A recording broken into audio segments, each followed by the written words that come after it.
108 വയസ്സുള്ള ഈ സ്ത്രീ എല്ലാ ദിവസവും പാലിൽ കുളിക്കുമായിരുന്നു. അതുവഴി അവരുടെ ചർമ്മം തിളക്കമുള്ളതും മൃദുവുമായി നിലനിർത്താൻ സാധിച്ചിരുന്നു. തുടർന്ന് അവർ ആ പാൽ റോഡരികിലെ പാവപ്പെട്ടവർക്ക് കുടിക്കാൻ നൽകുമായിരുന്നു. അത് യഥാർത്ഥത്തിൽ അവരുടെ കുളിച്ച വെള്ളമാണെന്ന് ആളുകൾക്ക് അറിയില്ലായിരുന്നു. ആ സ്ത്രീ ചെറുപ്പക്കാരികളെ പിടിച്ച് അവരുടെ ശരീരത്തിന്റെ ബലം കവർന്നെടുത്ത് സ്വന്തം ശരീരത്തിന്റെ സൗന്ദര്യം നിലനിർത്തിയിരുന്നു. അതുമൂലം പെൺകുട്ടികൾക്ക് പെട്ടെന്ന് പ്രായമാകുമായിരുന്നു. അവർ പണ്ടൊരു പഴയ രഥത്തിലാണ് യാത്ര തുടങ്ങിയിരുന്നത്. കൈസർ എന്ന രാജാവ് അവളെ ആദ്യമായി കണ്ടപ്പോൾ അവളുടെ സൗന്ദര്യത്തിൽ ആകൃഷ്ടനായി അവളെ വിവാഹം കഴിച്ചു. എന്നാൽ വിവാഹത്തിന്റെ ആദ്യ രാത്രിയിൽ തന്നെ ആ സ്ത്രീ രാജാവിനെ കൊന്നു. തുടർന്ന് അവർ കോട്ടയുടെ വാതിലുകൾ തുറന്ന് തന്റെ ആളുകളെ അകത്തേക്ക് വിളിച്ച് സ്വയം രാജ്ഞിയായി പ്രഖ്യാപിച്ചു. അവർ രാജ്ഞിയായപ്പോൾ ബ്ലാക്ക് മാജിക്കുകൾ ഉപയോഗിക്കാൻ തുടങ്ങി. ഒരു ദിവസം ചില സൈനികർ ഒരു സ്വർണ്ണ ഫ്രെയിം ചെയ്ത മാന്ത്രിക കണ്ണാടി കൊണ്ടുവന്നു. എല്ലാ ദിവസവും രാജ്ഞി കണ്ണാടിയോട് ചോദിക്കുമായിരുന്നു, ലോകത്തിലെ ഏറ്റവും സുന്ദരിയായ സ്ത്രീ ആരാണെന്ന്. വർഷങ്ങളോളം കണ്ണാടി അവളുടെ പേര് പറഞ്ഞുകൊണ്ടിരുന്നു. എന്നാൽ ഒരു ദിവസം കണ്ണാടി പറഞ്ഞു, ഇപ്പോൾ അവളെക്കാൾ സുന്ദരിയായ ഒരു പെൺകുട്ടിയുണ്ടെന്ന്. ആ പെൺകുട്ടി രാജാവിന്റെ മകളായിരുന്നു. അവളുടെ ചർമ്മം വെളുത്തതായിരുന്നു. ജനിച്ചയുടൻ രാജാവ് അവൾക്ക് സ്നോ വൈറ്റ് എന്ന് പേരിടുകയും അവളെ അനന്തരാവകാശിയായി പ്രഖ്യാപിക്കുകയും ചെയ്തു. രാജാവിന്റെ മരണശേഷം രാജ്ഞി സ്നോ വൈറ്റിനെ ഒരു ഇരുണ്ട മുറിയിൽ തടവിലാക്കി.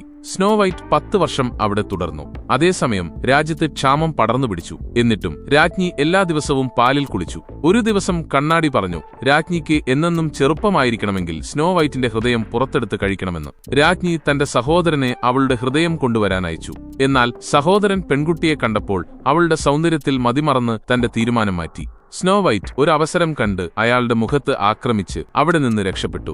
സൈനികർ അവളെ എല്ലാ വശത്തുനിന്നും വളഞ്ഞു. പക്ഷെ അവൾ ഓടയിലൂടെ ഒരു കടലിലേക്ക് ചാടി. അവിടെ നിന്ന് രക്ഷപ്പെട്ട് പോയവരാരും തിരിച്ചുവരാത്തൊരു കാട്ടിലെത്തി. രാജ്ഞി ഇതറിഞ്ഞപ്പോൾ ആ കാട്ടിൽ നിന്ന് മുമ്പ് രക്ഷപ്പെട്ട ഒരു മനുഷ്യനെ കൊണ്ടുവന്നു. അവനൊരു വേട്ടക്കാരനായിരുന്നു. പെൺകുട്ടിയെ തിരികെ കൊണ്ടുവന്നാൽ അവന്റെ മരിച്ച ഭാര്യയെ ജീവനോടെ തിരികെ കൊണ്ടുവരാമെന്ന് രാജ്ഞി അവനോട് പറഞ്ഞു. വേട്ടക്കാരന് ഇതിൽ പൂർണ്ണ വിശ്വാസമുണ്ടായിരുന്നില്ല. പക്ഷേ അവൻ സമ്മതിച്ചു. താമസിയാതെ അവൻ സ്നോ വൈറ്റിനെ കാട്ടിൽ കണ്ടെത്തി.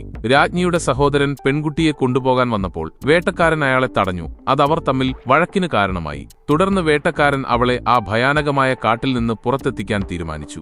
വഴിയിൽ അവർക്കൊരു വലിയ രാക്ഷസനെ നേരിടേണ്ടി വന്നു. അവനുമായി വഴക്കിട്ടപ്പോൾ വേട്ടക്കാരന് പരിക്കേറ്റു. അപ്പോൾ സ്നോ വൈറ്റ് രാക്ഷസന്റെ മുന്നിൽ വന്നു. അവളുടെ ഉള്ളിൽ ഒരു മാന്ത്രിക ശക്തി ഫീൽ ചെയ്തതുപോലെ രാക്ഷസൻ പെട്ടെന്ന് നിന്നു. എങ്ങനെയായാലും അവർ രണ്ടുപേരും കാട്ടിൽ നിന്ന് പുറത്തു കടന്നു. പക്ഷെ ചില കുള്ളന്മാർ അവരെ പിടികൂടി. പെൺകുട്ടി താൻ ആരാണെന്ന് അവരോട് പറഞ്ഞപ്പോൾ അവർ അവളെ വിട്ടയക്കുകയും തങ്ങളുടെ വീട്ടിലേക്ക് കൊണ്ടുപോവുകയും ചെയ്തു. ആ കാട്ടിൽ അനേകം അദ്വിതീയ മൃഗങ്ങളും വിചിത്ര ജീവികളും വസിച്ചിരുന്നു.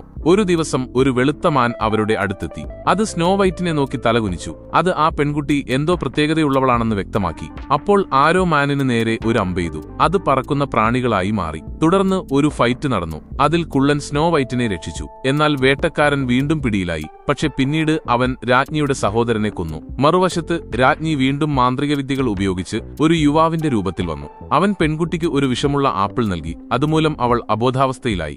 ആളുകൾ അവളെ കൊട്ടാരത്തിലേക്ക് തിരികെ കൊണ്ടുവന്നു. പക്ഷേ ആർക്കും അവളെ ഉണർത്താൻ കഴിഞ്ഞില്ല.